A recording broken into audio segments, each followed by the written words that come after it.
Hello and welcome into another edition of Riverhawks Spotlight, where we highlight some of SU's finest athletes. Joining me today is senior Morgan Lowe of the volleyball team. Morgan, it's great to have you with us. Thanks so much for having me.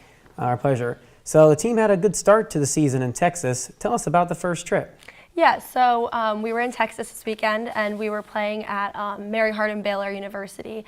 And we split 2-2 on the weekend. Overall, it was a really good trip. We had some really good competition. I think that it definitely kind of helped us figure out where our weaknesses are. There were a couple of times where, we were up on a team toward the end of a game and we made some errors at critical points.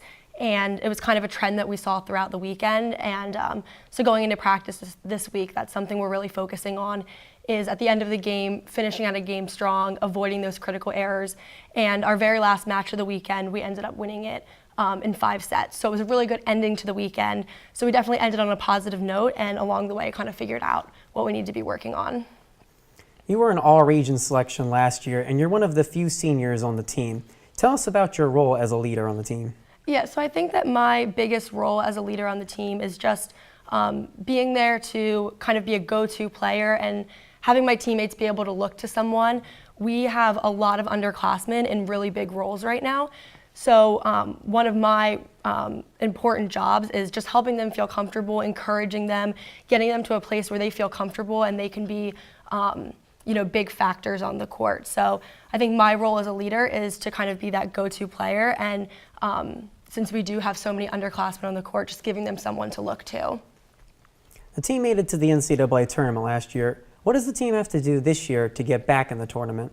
I think our most important thing that we need to focus on right now is our attack. So we've noticed throughout preseason and our first couple of games, our defensive line is really strong, and where we're struggling right now is in our front row. And so we're really working on being aggressive in the front row and finding ways to put balls away when necessary. So I think that's going forward, that's going to be one of the biggest things that we're going to need to figure out if we want to stay competitive throughout the season. And Coach Tom, he stresses the development of a good team culture. Can you tell us a little bit about the culture of this year's team? Yeah, so our culture is really important. We stress a championship culture is what we call it. And one of the big things about our culture is we want our culture to remain the same season over season. So our culture is never changing to fit new players. Instead, we are molding those new players to fit into our culture. So one big aspect of that, we call it we before me. So it's always putting the team first and not necessarily thinking about yourself, but how can I help the team the most? And so I think that's really important for this year especially, because we have so much depth on our team that there are just constant battles going on for different positions, and we're competitive within our own team. And so at the end of the day, it's really important to, while we're being competitive with each other, you need to be able to step back if that's not the role that you end up being in and support your teammates, even if that's the position that you wanted. So our culture has always been very important to us, and it's going to continue this season to be especially important. Sounds like the team has established a great culture. Yeah, definitely. Well, Morgan, thank you for joining us. Yeah, thank you so much. And that'll do it for this edition of Riverhawks Spotlight. I'm Zach Klein.